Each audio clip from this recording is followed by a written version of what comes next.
C'est vrai que là, on les a lus au début. Moi, France Bleu et la censure, on peut enchaîner on va commencer. dessus, Allez, on commence par ça parce que c'était le gros sujet. Tu veux qu'on refasse une petite présentation du coup de ce qui était dedans? Ouais. Donc alors, je vais chercher entre temps le. Vas-y, cherche. Donc il y a Mélanie. Ah oui, tu peux montrer. Donc il y a eu un article de France Bleu, donc une journaliste très courageuse qui a écrit sur le père de Mélanie. Alain Maupas, qui la représente. Mélanie Maupas, c'est une fille de notre âge, 35 ans, en pleine santé, qui a contracté la maladie de Charcot, bizarrement au lendemain de la vaccination Covid en 2021, je crois. Et du coup, il y en a beaucoup, des gens dans son cas, et que ce soit la maladie de Charcot ou d'autres pathologies. Et donc là, en fait, qu'est-ce qu'on apprend de cette journaliste de France Bleu que lui révèle en fait le père de Mélanie, donc Alain Maupas. Alors c'était ça l'article. Il dit que l'on a dedans la pharmacovigilance reconnaît au travers d'un recours d'un médecin qui a traité Mélanie. La pharmacovigilance reconnaît qu'il y a un lien de causalité entre le vaccin Covid, Pfizer, et donc là c'était un Pfizer, et la maladie de Charcot qu'elle développe. Donc, rocambolesque dans l'histoire parce qu'on c'est une maladie grave, la maladie de Charcot. C'est extrêmement grave. La femme de Marc Doyer de Verity France est décédée de ça. Ouais. Non, c'est Creutzfeldt-Jacob. Mais je crois que la maladie de Charcot, c'est 3 à 5 ans d'espérance de vie, on lui a donné. Ouais, je crois que c'est incurable. Dans les deux cas, c'est très grave. Exactement. Et donc, du coup, là, c'est ce qu'on s'est dit avec Marco. Alors, attends, juste la suite de l'histoire, c'est que du coup, quelques jours après. Donc ça c'est le titre de l'article qui est paru. Ah voilà. Première reconnaissance officielle pour une Moulinoise atteinte de la maladie de Charcot après un vaccin anti-Covid. Donc ça c'est l'article qui a été fait de manière très respectable, très correcte. C'est ça. En fonction de cette association qu'ils ont montée après AAVIC. Ouais. D'ailleurs le tweet est là, donc AAVIC allez voir sur Twitter. Et là d'ailleurs ils ont fait un tweet, une avancée majeure pour les victimes des effets indésirables. Et ils ont partagé cet article de France Bleu. Donc ça, c'était le 30 décembre. Voilà, et c'est ça qui est important, qui est dans l'article et que même eux disent. Ils le disent dans leur tweet. Non, attends, remets le tweet. Ah oui, le tweet il est là. Cette reconnaissance donc de causalité marque une étape importante pour tous les malades qui se battent quotidiennement. Oui, c'est ça. Donc en fait, c'est ça qui est vraiment extrêmement intéressant là-dedans et où justement, on est allé appeler derrière. Comment dire et ça c'était l'intérieur de l'article, donc je mets un petit peu ça. C'est des gens qui ont fait, donc n'hésitez pas à faire des screenshots des articles mainstream parce que quand ils disparaissent il y a une trace derrière, il y a une trace au moins. Voilà, donc ça l'article était plutôt bien fait. Il raconte un peu le parcours de cette femme, donc Mélanie, 35 ans. Et moi franchement je pensais qu'il s'était planté sur le truc parce que je pensais pas qu'il y avait vraiment la reconnaissance de la pharmacovigilance, donc je me suis dit il y a peut-être une erreur quelque part, le collectif a c'est marqué là. Ouais, c'est ça. Ici. Et en fait, non. Donc, nous, on est allé confirmer cette information. On peut pas trop en dire parce qu'il y a des projets qui sont en train de faire, mais ça va sortir dans les prochains jours. En tout cas, il y aurait bien cette... en tout cas, l'entourage de Mélanie confirme qu'ils ont bien le papier de cette reconnaissance. Et en fait, on peut même aller plus loin. Là, c'est un scoop pour Nexus, un scoop à demi truc parce qu'on n'a pas tous les papiers. Mais il y a une deuxième reconnaissance. C'est ça. Qui est, je peux pas du tout dire où c'est tout ça, mais il n'y a pas que celle de Mélanie. Il y a une deuxième reconnaissance de la maladie de Charcot, de pharmacovigilance, d'une autre pharmacovigilance. Donc ça veut dire qu'il y aurait 2 pharmacovigilances en France. Il y en a combien des pharmacovigilances par région? Il y en a 6 ou 7 je crois en France, un truc comme ça, si je dis pas de bêtises. Et là tu en as 2 qui reconnaissent la maladie de Charcot en lien avec le Covid. Et là maintenant l'article ça donne ça, quand on va le voir, c'est page introuvable. Voilà, donc ils se sont rétractés quasiment le jour même ou le lendemain.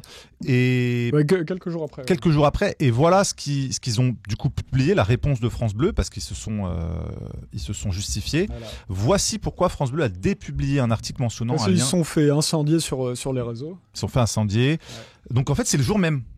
Le lundi 30 décembre. Après... Ah oui.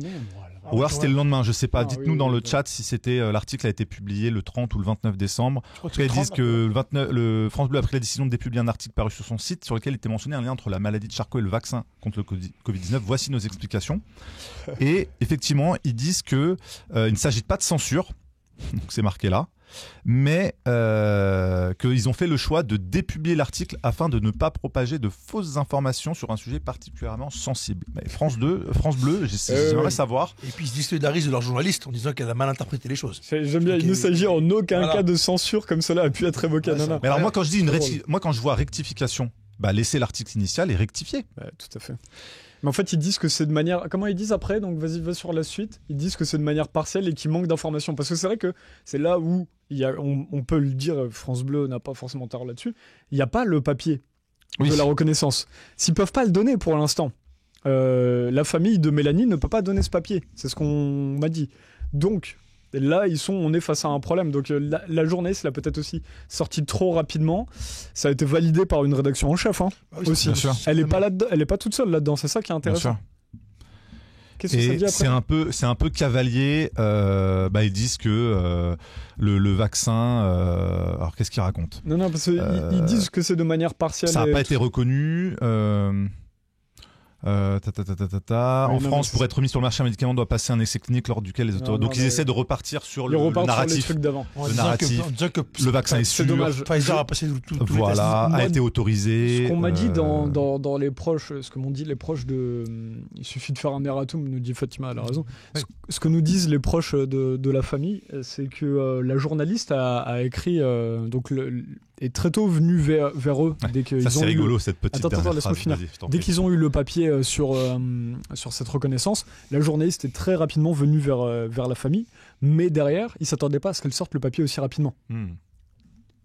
Oui, il n'y a rien à faire de ce que je... Non, mais je dis t'écoutais, je t'écoute. Moi, je te pose la question, pourquoi tu penses que la journaliste aurait dû temporiser? Tu penses qu'elle a sorti trop hâtivement? Mais si tu sors le papier, et si tu sors en même temps le papier, ils ont le papier à la maison. Ils ont le papier. Alors là, la famille n'a pas voulu non plus nous le communiquer pour l'instant. Ils sont en train de préparer d'autres choses. Mais une fois qu'il y aura le papier qui atteste effectivement du médecin et de la pharmacovigilance qu'il y a le lien, là, ce sera. Enfin, j'ai vraiment envie de voir comment est-ce qu'ils vont essayer de décrédibiliser ça, peut-être. Ouais. Mais en tout cas, ils pourront plus juste supprimer un article en disant on va pas propager des fake news. Soit ils vont s'en prendre au médecin, soit ils vont dire que le document est un faux. Ah, c'est un vrai document, ça. C'est comme Marc Doyer. Ils ont dit que c'était c'est terrible. Ils lui ont dit que c'était un complotiste, fake news, etc. Il a perdu sa femme. On va dire, elle s'est fait vacciner. Alors, donc, c'est pas un anti-vax, puisqu'il s'est fait vacciner avec sa femme. Et elle a eu la maladie de Creutzfeldt-Jakob. Donc, à un moment donné, c'est pas apparu du jour au lendemain comme ça. D'ailleurs, c'était reconnu comme étant un effet secondaire potentiel depuis. Et ça a mis du temps, ouais. Ça a mis du temps. Et d'ailleurs, même le Figaro a fait un article le 19 novembre dans son magazine papier, dans son journal. On se heurte à un mur, c'est grands perdants du vaccin. Donc, c'est les grands perdants, tu sais, c'est pas de chance. Gagnant, perdant. Tu sais, c'est la loterie pour eux. Mais bon, on va dire que c'est déjà pas mal.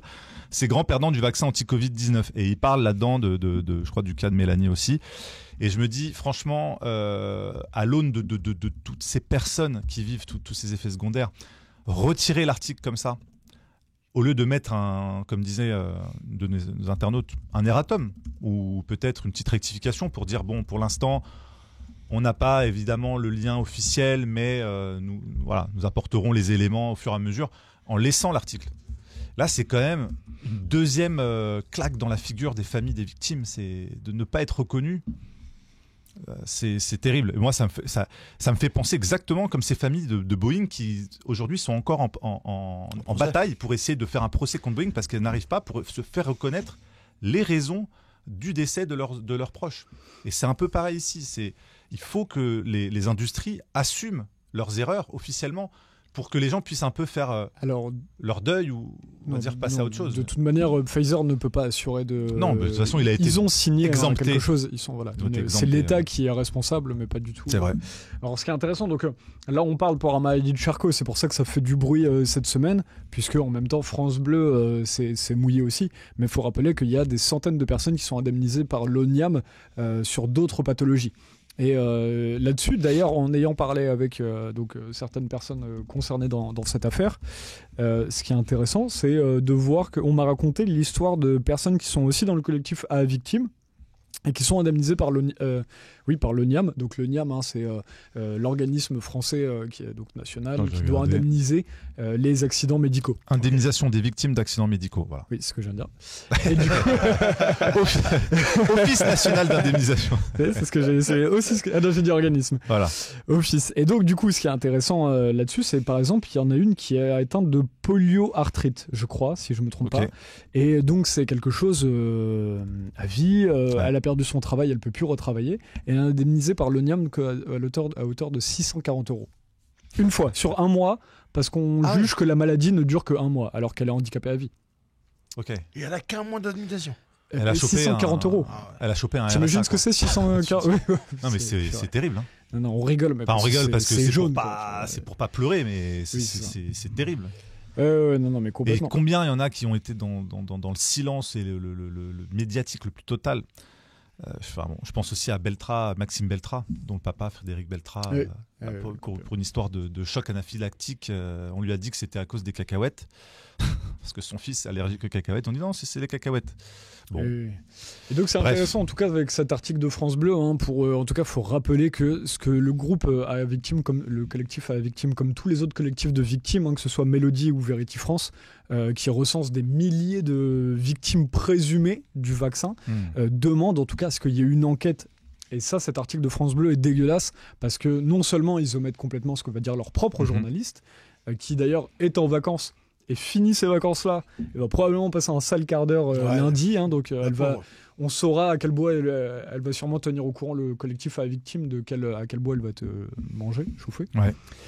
Et ce qui est intéressant, c'est du coup l'article de France Bleu omet complètement de dire qu'il demande une enquête. Il dit juste non, comme tu l'as dit tout à l'heure, il n'y a aucun lien entre vaccin et effets secondaires. Sauf que derrière, tu as des collectifs qui appellent tu as quand même un nombre d'articles où il dit ça. On veut juste savoir, on veut une enquête pour pouvoir. Parce que s'il n'y a pas d'enquête, on ne peut pas connaître la vérité. Et c'est juste ça aujourd'hui. On ne doit pas débattre, est-ce que vaccin, truc. On doit demander est-ce qu'il y a une enquête, comme ça le débat sera réglé. C'est pas possible que tu aies un produit test où tu n'aies pas d'enquête derrière. Qu'est-ce qui se passe dans le chat, Miloud? Que disent les. Il y a pas mal de réactions. Tizef qui nous dit les médecins ne veulent pas se prononcer non plus. Certains se sont gravement compromis et enrichis. Si on commence à reconnaître les préjudices, ils auront de graves ennuis. Par interrogation. Patrice Bouvry qui nous dit indemnisation par l'argent public, pas par les labos criminels. Ah, c'est vrai ça. Exactement. Tu soulèves un livre, Patrice. C'est vrai que intéressant. Ouais. Tu vois, parce qu'ils ont été exemptés, ils ont signé tout ce qu'il fallait. C'est ce qu'on a dit tout à l'heure. Oui, ils ont signé à la base. Ils ont dit ok, donc dans leur théorie politique, on va faire un produit en grande vitesse, en urgence, on va le produire sans tous les tests, mais on n'assume pas de responsabilité. Donc. À la vitesse de la science. À la vitesse de la science. C'est ce qu'ils avaient dit. Sympa. Quelle science. On a Hypatie qui nous dit 2 jeunes femmes médecins généralistes autour de moi ne pourront plus avoir d'enfants. Incroyable ça. Une dans le déni cherche à comprendre d'où ça viendrait. C'est fou. Oui, parce que aussi le collectif Où est mon cycle, beaucoup de femmes qui ont des soucis dans leur cycle menstruel, voire devenues stériles. On en a parlé, je crois, Marco, plusieurs fois sur Nexus. Pas mal d'articles là-dessus. Je travaille au corps, d'ailleurs, quelqu'un de la HAS, qui est un vieux de la vieille de la HAS, qui prend conscience petit à petit des trucs et qui a dans son entourage des victimes présumées d'effets secondaires qui le travaillent au corps, mais c'est compliqué de l'avoir à faire parler en témoignage. Mais j'ai proposé de flouter la voix, flouter le visage, et changer la voix. Voilà. Bon, ça fait 1 an et demi, je suis sûr de ça, donc c'est pas pour tout de suite. Mais... Cassandra qui nous dit qu'il faudrait pouvoir obtenir des chiffres précis sur le nombre de personnes victimes, les symptômes variés, le montant des indemnisations pour avoir du visuel à imposer. Ce serait dans le cadre des enquêtes, elle a raison, Cassandra. STL qui nous dit ce sont les honnêtes citoyens qui payent à la santé des cons qui payent. Ouais, toujours comme d'hab. Non mais c'est fou. Hein. Nathalie pareil qui va dans le même sens d'STL qui nous dit ce sont les impôts des citoyens qui payent leur ânerie. Alors ensuite Sibyl qui nous dit est-ce qu'il y a des gens qui sont pas d'accord ou pas? Nous dit la pauvre, mon père est parti quelques mois après sa troisième. Pardon. De quoi, Romano? Est-ce qu'il y a des gens qui sont pas d'accord ou qui? Non, je pense pas. Dans notre chat, les gens ont un peu compris. Et non, mais c'est terrible ce commentaire, vraiment. Tout notre soutien, Sibyl, c'est terrible de voir ça. J'ai eu aussi des gens autour de moi qui m'ont dit la même chose. Je me dis, c'est. Mon père est parti quelques mois après sa troisième. Je ne saurais jamais. Écoute, franchement, on est tous avec toi, Sibyl. C'est vrai que franchement, oui.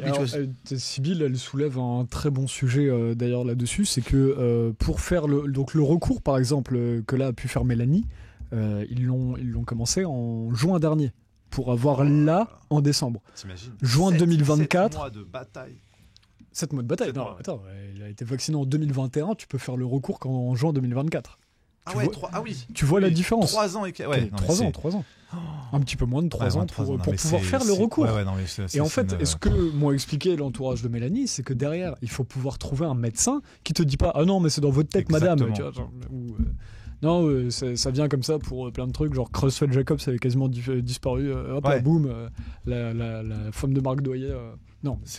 Donc faut trouver en même temps, faut attendre tout ça, plus avoir un médecin qui est bon, plus avoir. Faut rappeler que les pharmacovigilances, alors c'était plutôt les ARS à l'époque, disaient non, il y a trop d'effets secondaires, évitez de nous les faire remonter. J'ai envie de te dire, tiens. Ouais. Et après on dit il n'y en a plus, bah oui c'est normal, vous les remontez pas. Et le pire c'est que les médecins, parce que comme tu dis, il faut trouver des médecins. Et les médecins qui font le job, comme je pense à Denis Agré, je voulais vous passer un petit... il se fait radier. Il se fait radier.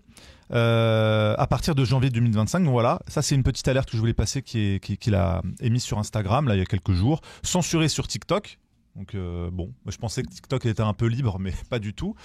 J'ai longtemps cru, mais non, Marco. Nous-mêmes on était sous les radars là, pendant plusieurs mois. On vient de passer ces mois enfin en dessous des radars, mais oui, TikTok censure quand même pas mal. Si je peux passer, voilà. Donc ça c'est message de. Juste avant que tu lances, là il y a Alex Le Juste là qui, à mon avis, beaucoup de gens qui sont bloqués sur ce qu'il vient de dire il demande si on connaît des personnes qui ont été picousées après une opération à leur insu. Moi personnellement. Est-ce que tu as déjà entendu des cas comme ça? Non, j'ai déjà entendu du chantage.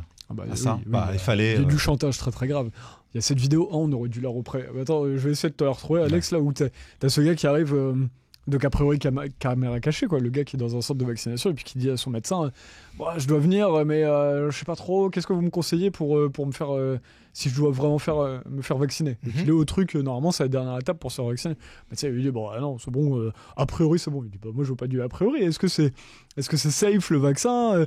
Il dit non mais maintenant que vous êtes là, c'est une caricature la vidéo, hein. Il fait maintenant que vous êtes là on va se faire vacciner quand même, hein, c'est bon. Le gars il dit non, moi je suis juste venu parce que mon travail me l'oblige, je suis pas du tout convaincu. Et t'as pas vu cette vidéo? Non, je vais essayer de la retrouver parce qu'elle est exceptionnelle. Maintenant que vous êtes là, on dit quoi. On m'a dit à peu près la même chose. J'étais allé dans un vaccinodrome pour accompagner quelqu'un parce que je voulais lui soumettre un article du Monde qui datait de fin 2020 sur les points bloquants de l'Agence européenne du médicament par rapport à Pfizer sur des lots de vaccins. Ils ont analysé des lots, ils ont trouvé des problématiques de concentration trop faible d'ARN messager. Donc normalement, l'ARN messager doit être à 60-65% de concentration pour être efficace, selon leur protocole. Ils ont retrouvé des lots où il était à 50-52% intègre. Ah oui, donc en deçà du... C'est-à-dire qu'il était en deçà, c'est-à-dire qu'il y avait 10 à 15% d'ARN poubelle, qui n'était pas du coup fonctionnel, et c'était officiel. Donc il y avait un échange qui avait fuité sur le dark web entre l'agence du médicament et Pfizer. Wow. Le Monde l'a publié. Je me demande d'ailleurs si l'article est toujours accessible. Tu l'as trouvé celui-là, Marco? Je l'avais trouvé assez vite, mais attends. Emmanuel qui nous dit bénéfice-risque, bénéfice pour les labos, le risque pour les peuples. Voilà. Bien encore, franchement, respect au Monde qui a laissé cet article-là. Ce que disent les documents sur les vaccins anti-Covid-19 volés à l'Agence européenne des médicaments. Ces données dérobées puis diffusées sur le dark web montrent la pression à laquelle faisait face l'agence pour approuver au plus vite le vaccin Pfizer. On est à janvier 2021. J'arrive avec ça au vaccinodrome. Je le montre à la personne qui allait faire le vaccin. Et elle me dit, je sais pas, c'est une fake news. Je dis, non, regardez, c'est sur lemonde.fr. Ah, mais je sais pas, monsieur, écoutez, si vous voulez, je vous fais le vaccin, mais là, je peux... Je dis, non, moi, je veux pas de vaccin, je veux parler à votre responsable. J'ai fait tous les responsables du coin, personne savait de quoi il s'agissait. J'ai dit, vous vous rendez compte, vous vaccinez des gens, alors que là, il y a un document officiel qui dit que on ne sait même pas ce qu'il y a dans les fioles. Ah mais monsieur, nous on n'est pas compétents, on peut pas. J'aurais aimé être en caméra cachée ce jour-là. Franchement, j'aurais diffusé les images. C'était ahurissant. C'était un sketch de Raphaël Mesrahi, quoi. Et malheureusement, pendant que je parlais aux gens, à ces personnes, des gens se faisaient vacciner sans être éclairés sur ce qu'ils étaient en train de se faire injecter. Et c'est ça qui est terrible, c'est que même avec des documents officiels, ils en ont rien à faire parce que la propagande était plus forte. Voilà. Tu te souviens la fiche d'information du vaccinodrome de Rennes? Non. Ça te dit rien? C'était genre en Bretagne. Toi, au milieu, tu suivis de loin à l'époque le vaccinodrome qui avait fait cramer une fiche d'information. Ah, j'avais entendu parler de ça, mais brièvement. J'ai entendu parler de ça aussi. C'était genre vers Rennes, au vaccinodrome, mais normalement, ils avaient mis en place une fiche d'information pour informer les patients. Donc, t'avais tout sur. Il y aura peut-être des effets secondaires. Non, elle était assez juste, hein, je trouve. On trouvait que. Donc, c'était là, on est en septembre 2021, je crois, un truc comme ça. Donc en pleine campagne sanitaire, tout ça là. Et en fait, tout d'un coup, t'as des responsables du vaccinodrome qui arrivent et qui disent « Mais comment ça? Mais vous allez mettre le doute aux gens, comment vous pouvez mettre ça en place ?» C'est génial.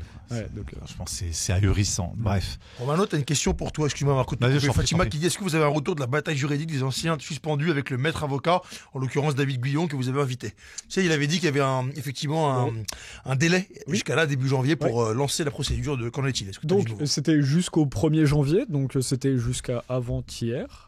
C'est ça. Et voilà. Et là, donc pour l'instant, ça veut juste dire que les dossiers sont envoyés. Par contre, lui, il m'a dit donc on refait une série d'entretiens vendredi prochain ensemble avant le live. Donc ça sera dû enregistrer, donc ça sortira pas vendredi prochain. Mais on essaiera de le faire passer rapido. Il m'a dit que lui, il avait déjà des informations pour la suite et qu'est-ce qu'on peut faire après le premier. Donc oui, j'aurai des informations dessus, mais là, moi perso, j'y connais rien. Ok, c'est en cours.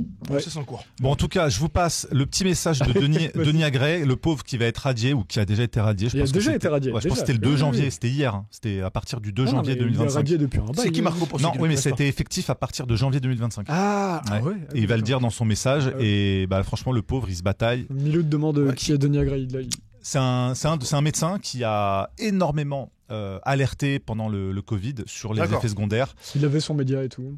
Il parlait sur Insta, et en fait, il s'est fait petit à petit pointer du doigt, dénoncer, et là, du coup, apparemment, été radié. D'accord. Bonjour tout le monde. Et il parle des vaccins pour les enfants, là. Radié de l'ordre à partir du 1er janvier 2025, parce que j'ai alerté sur les vaccins du Covid et les effets secondaires graves.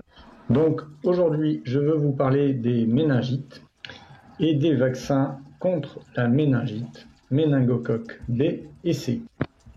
Donc, comme vous le savez, sur le site infovaccinservice.fr, les enfants de 0 à 2 ans ont 11 vaccins obligatoires, des diphtérie, tétanos, polio, coqueluche, hémophilus, hépatite B, pneumocoque, rougeole, oreillon, rubéole et méningocoque C.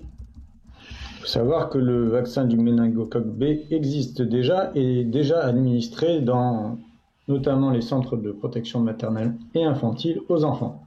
Donc si vous avez Twitter ou si vous ne l'avez pas, je vous conseille de le télécharger et de vous créer un profil sur mon compte Twitter Denis. J'ai mis une vidéo le 13 septembre pour vous parler j'ai appelé ça épidémie de méningite due au vaccin. Donc je vous conseille d'aller l'écouter, je ne vais pas vous refaire le laïus. Et dans la discussion, vous descendez en dessous et vous verrez aussi que je vous ai sorti les chiffres de vaccination de Santé publique France et vous avez la fin de la vidéo. Si vous la voulez entière sur d'autres profils, vous avez Facebook, Denis Agré avec à peu près 25 000 abonnés sur la page et vous allez dans l'onglet vidéo ou dans réel et vous la retrouverez. Voilà, je vous laisserai regarder la suite. En tout cas, c'est vraiment, il essaie de faire le job à chaque fois de récupérer des données officielles, des chiffres pour alerter. Et bon, malheureusement, comme il l'a dit, à partir du 1er janvier, donc il y a 2 jours, il ne peut plus exercer en tant que médecin. C'est-à-dire qu'on manque de médecins et on vire les médecins qui font leur job. Et puis on a plein, les infirmières, nous dans les émissions qu'on a fait avec Miloud sur les soignants suspendus, t'en as plein qui refusent de retourner à l'hôpital ou dans leur métier, ou qui sont mis en retraite anticipée ou ce genre de trucs. Donc en fait, c'est-à-dire que même en fait, c'est quel monde de soignants on va avoir aujourd'hui, puisque c'est ce qu'on dit tout le temps dans nos émissions. Mais derrière, en fait, tu te retrouves avec les personnels de santé, même les auxiliaires de vie, les moins, ceux qui ont pu aussi courber les chines, tu vois ce que je veux dire. C'est vrai. J'avais aussi, je vous invite à regarder aussi une interview de Raoul par nos confrères Kéros, qui ont fait un super job. Ils font un super job depuis très longtemps. Là, on peut peut-être passer rapidement. C'est juste une petite intervention sur les myocardites qui se multiplient chez les sujets jeunes. Et donc là, c'est une interview de Kéros il y a quelques jours. Le seul endroit dont j'ai vu un travail complet, c'est dans l'État de Washington, aux États-Unis, où ils trouvent qu'il y a une augmentation de 1280% des arrêts cardiaques chez les sujets jeunes. C'est énorme. Après vaccination. Donc ça, c'est brutal. On va voir ce que ça donne. Mais vous savez, c'est un problème. Ceux qui tiennent les données sont les mêmes que ceux qui nous ont donné les ordres. Alors, avant d'avoir les données complètes, il faudra un peu de temps, vous voyez. En Allemagne, ça a l'air... Voilà. Sur les myocardes. C'est une petit short Instagram qui a été relayé par le docteur Pablo Bueno. D'ailleurs, je vous invite aussi à aller suivre sur Instagram. Qu'on a interviewé en entretien il y a quelques mois sur Nexus, qui est un médecin installé en Suisse et qui est très qui dénonce énormément l'industrie pharma. Donc docteur Pablo Bueno, très intéressant médecin à suivre. Et Kairos aussi, allez-y, n'hésitez pas. Voilà, c'est ce qui me fait réagir par rapport à cette histoire d'article France Bleu. C'est-à-dire qu'on est encore dans ce déni et dans cette chasse aux complotistes. D'ailleurs, je suis tombé sur des études. Maintenant, ils font des études, des thèses d'études sur le lien entre complotisme et psychiatrie.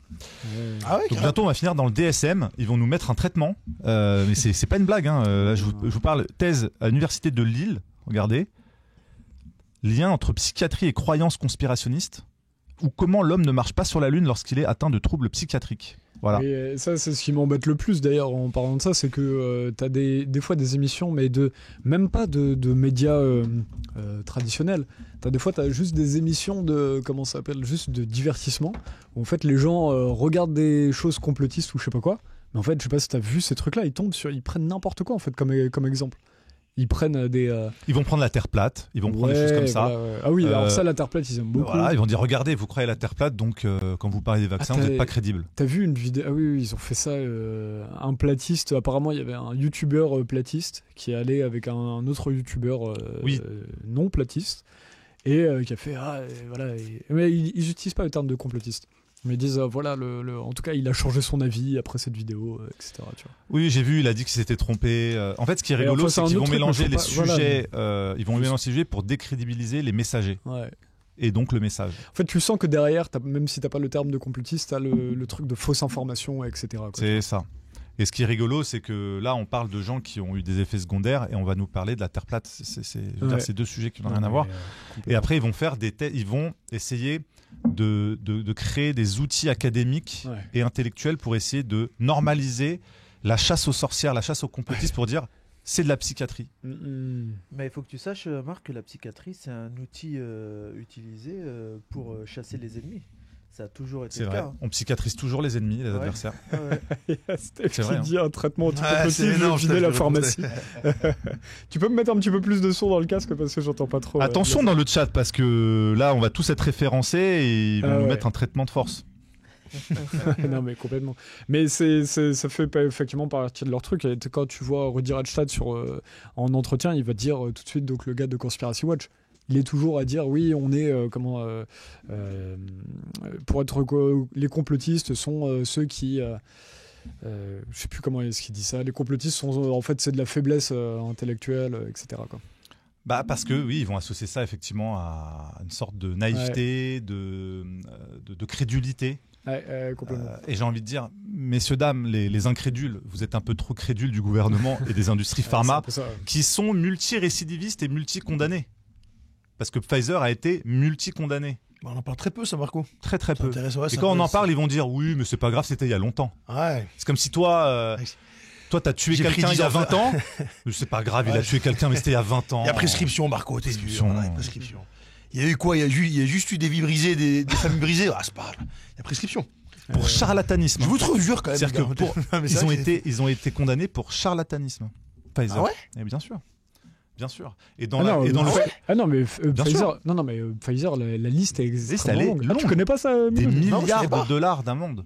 Mais tu vois, on n'a pas forcément écho de ça, tu vois. Mais si, tu sais, mais on avait fait un short là où j'avais recensé tous les. Pfizer a été condamné pour charlatanisme. J'ai fait un short à GPTV, tu sais, on l'avait fait ensemble de tous les scandales qu'il y avait. Et en fait, t'as 15 scandales, mais des gros scandales, de Pfizer. Des gros trucs. Mensonge à la publicité, essais sauvages en Afrique. Ah, ça, je me souviens, tu te souviens ce truc-là? Ça, je me rappelle. Plusieurs points, mais pourquoi est-ce que France Bleu le rappelle pas tous les jours, tu vois? Attends, tu veux qu'on se refasse un petit peu parce que c'est vrai que là, Charcot, c'est Pfizer. Vas-y, non, je voulais dire que par rapport à France Bleu, c'est qu'il y a des subventions qui sont en jeu. Tout à l'heure, on parlait de l'article. France Bleu, c'est affilié au groupe Radio France. Donc sous perfusion financière de la part de l'État. Donc tu vois, je pense que ceci explique cela. Le retrait est pas surprenant. Est-ce que je peux retrouver combien France Bleu le retrait de l'article? Intéressant. Moi, je vous ai retrouvé les affaires judiciaires. Tu veux les affaires judiciaires de Pfizer? Alors, ça te fait toujours du bien. Allez. Je sais que ça lui fait comme un massage à Marco. Ok, du coup, tiens, écoute ça, Miloud, là, comme ça va te refaire. Je t'écoute et je réponds. L'affaire du virus synthétique, l'affaire du Trovan au Nigeria, l'affaire de l'ellipsie au Royaume-Uni, l'affaire des publicités mensongères en 2009, les condamnations en 2012. C'était quoi ça? Amende de 60 millions de dollars, corruption de médecins et de représentants du gouvernement. Allez, hop là, ça c'est bon. C'est magnifique, ça, je ne le savais pas, celle-là. Je l'avais oublié. Moi, il y en a tellement, en gros, c'est pas ma préférée. Tu peux choisir, c'est comme tes. Tu sais, c'est comme des cartes à gratter. C'est le bingo, quoi. Tu choisis ce que tu veux. Les liens avec l'affaire Jérôme Cahuzac, ça c'est pas mal aussi en 2016. La corruption en Chine, donc pareil, de représentants chinois. C'est formidable. Vaccin contre le Covid-19. Ah oui, non, et là on tombe tout de suite dedans. Voilà. Non, mais on en a tellement. Il y a un pédigré qui est long comme le bras, mais tu vois. Mais on n'en parle pas. Et on doit leur faire confiance. Oui, c'est ça. En fait, moi, c'est plus ça qui m'avait étonné, c'est comment les gens étaient tombés dans. Enfin, comment tu peux faire confiance à un laboratoire qui a fait autant de. Tu vois, quand même, un vaccin, c'est. Bon. Les gens, après, c'est des trucs qu'on a dit et redit en émission, quoi. Après, on nous a mis la pression par rapport, tu sais, si vous voulez aller au cinéma, au théâtre, dans les restaurants. Non, mais là, c'est compliqué. Je pense que les gens ont cédé à cette pression-là. Ils se sont dit, oh là là, attends, on n'aura plus de vie sociale. Ça va être infernal. On devra rester entre quatre murs, c'est impossible. Et après, c'est souvent ça. Hein. Moi, en tout cas, moi, dans mon premier cercle familial, beaucoup de personnes comme ça qui sont laissées, tu vois. Je sais. On les a tous eus. J'ai jamais entendu quelqu'un qui m'a dit qu'il a fait le vaccin par conviction. Mais tu vois. Moi, à aucun moment, ça m'a traversé la tête à l'époque de me faire vacciner. À aucun moment. Genre, enfin, pour cet argument-là, s'il y avait un bon argument. Mais genre, moi, là, ce que tu dis, c'était en fait, c'est vraiment, on te dit, tiens, saute par la fenêtre et tu sautes, tu vois. C'est exactement ça. Bah non, et du coup, par mimétisme, tu vois, beaucoup ont dit, attends, mais. C'est ouf. Encore une fois, c'est la peur, tu vois. Tu sais, on a beaucoup été tenus par la peur. Et ça fonctionne à chaque fois. Tu sais, je pose souvent la question qu'est-ce qui est pire finalement, c'est que l'État tienne les gens par la peur ou que ça fonctionne, ça marche, ça fonctionne, tu vois. Ça fonctionne. 2-3 éléments de langage qu'on distille, tu vois, on enlève un peu privation de liberté, vous irez plus au restaurant, vous irez plus au cinéma, attention, ça va être compliqué pour vous. Et en fait, ça fonctionne. Et en fait, un truc comme ça, mais là où tu as raison, c'est que ça fonctionnait là. Je pense que ça remarcherait plus dans le futur, mais là, c'était tellement nouveau de faire à cette échelle-là un truc avec un pass sanitaire, avec un QR code. Moi, je pense que ça marcherait encore. Non, je suis assez d'accord. Je pense que ça marcherait. Tu pouvais pas mettre un QR code. Mais par exemple, tu pouvais pas mettre un QR code en 19. Ah oui, ça c'est un autre débat. Mais le fait que ça n'existait pas avant, tu pouvais pas mettre un QR code en 1920, par exemple. Tu vois ce que je veux dire ? Il fallait conditionner les gens à travers la peur et ce qu'on a vécu pour que leur comportement change. Oui. C'est-à-dire qu'il fallait qu'il y ait cet événement un peu marquant, qui vient un petit peu inscrire dans l'esprit des gens une nouvelle réalité. Maintenant, je pense que ce sera plus facile, même si les gens sont moins dupes. Mais d'un autre côté, ils sont peut-être plus dociles. Bah écoute, ce qui contradictoire, mais en gros, ce qui ils le font malgré eux. En fait, tout ce qui différencie en général, c'est la confiance qu'on porte dans les événements. Donc si les gens effectivement n'ont pas eu de trauma par rapport à ce qui s'est passé avec cette crise, ça se reproduira comme tu le dis. Mais si les gens comprennent en partie ou ont des gros doutes, comme je pense que les gens en ont aujourd'hui. Quand je parle quand même avec beaucoup de gens, t'en as beaucoup qui justement sont comme ça, ont eu l'impression de se faire vacciner comme dit Milou de force, enfin pas sanitaire de force. T'en as beaucoup qui voient des effets secondaires dans leur famille. Tu vois des pays comme le Chili qui a été un pays qui s'est fait le plus vacciner au monde en ratio. Ils ont eu énormément d'effets secondaires. Ils en voient beaucoup. Au Japon, il y a eu beaucoup de trucs comme ça aussi, où les familles ont commencé à parler sur les réseaux en disant non, il y a quand même eu un problème avec ces vaccins. Donc, tu vois, j'ai envie de te dire, plus il y a de gens touchés, moins ça a de chances de se reproduire sous cette forme-là. C'est vrai. En tout cas, ce qui est sûr, c'est qu'il y a de plus en plus de gens qui ont pris conscience. Et essayer au maximum, il faut qu'on essaie au maximum de communiquer avec les gens qui n'ont peut-être pas encore saisi l'ampleur du scandale. Il faut continuer de garder le lien, la communication, parce qu'il y a eu beaucoup de moments où les gens se sont braqués. Et le conflit à polariser les débats. De ouf. Donc c'est ça le plus dur, c'est qu'il faut qu'on reste en lien d'une manière très indulgente, si ça revient, pour expliquer aux gens que bon, c'est peut-être pas dans leur intérêt premier de faire confiance dans l'État et dans ces industries multirécidivistes. Une question pour toi, pour vous Romano et Marco. Kali qui demande est-ce qu'on a des infos sur la grippe aviaire avec confinement en Californie Et les chats qui seraient très porteurs apparemment. Pas du tout. Non, vous n'avez J'ai pas entendu creusé, parler. désolé. Si vous avez dans le chat des infos, je suis preneur. Ouais, Ok, d'accord. Envoyez-nous, mais là, j'ai rien vu de. Alors il y a Steph qui nous dit également avec un SMIC, difficile de rénover ma maison classée G, acheter une voiture électrique critère, changer. Ah c'est vrai que bon, faudrait qu'on parle de ça aussi, critère 3, je sais pas si vous avez vu ce qui s'est passé à Lyon, on en parlera, merci Steph. Les critères 3 seront bientôt plus admises dans les métropoles. Donc vous avez qu'à gagner de l'argent, vous rachetez une nouvelle voiture. Les pauvres ils font chier quand même. Alors, du coup, on est complètement passé à côté de ça, Marco, hein, mais effectivement, il y a vraiment état d'urgence déclaré le 19 décembre en Californie pour une grippe aviaire, cas grave de transmission à l'homme du virus H5N1. Non, c'est le dernier en date. C'est la petite nouveauté. Ok, j'avais pas vu. Ouais. Bon, eh ben, écoute, on va suivre ça. C'était qui la... Merci, on est dans le chat pour l'info. Et Kali qui a posé également une question au-dessus, je vais la retrouver qui était intéressante. Donc Kali, je t'ai pas oublié, hein, comme les amis, effectivement, on est beaucoup dans le chat, plus de 600, merci beaucoup. Comme je le dis souvent, voilà, moi je régule le chat, je mets vos commentaires à l'écran, et si je vous réponds pas, c'est que soit j'ai pas vu votre commentaire, soit... Qu'il les a censurés. Exactement, mais il n'y a pas de censure, voilà, exactement. Voilà, en tout cas, merci. On l'a recruté à France Bleu, Miloud. Non, mais c'est intéressant, c'est que... J'ai caché mon badge Radio France là. Il vient en dessous de la table. De Radio France. Il vient nous censurer discrètement en fait. C'est lui qui fout. Marc Daoud me regarde fixement, c'est normal. Il regarde la caméra. Il m'a vu reprendre du chocolat. Faut savoir que Marco voit tout. Je vous scrute. Exactement.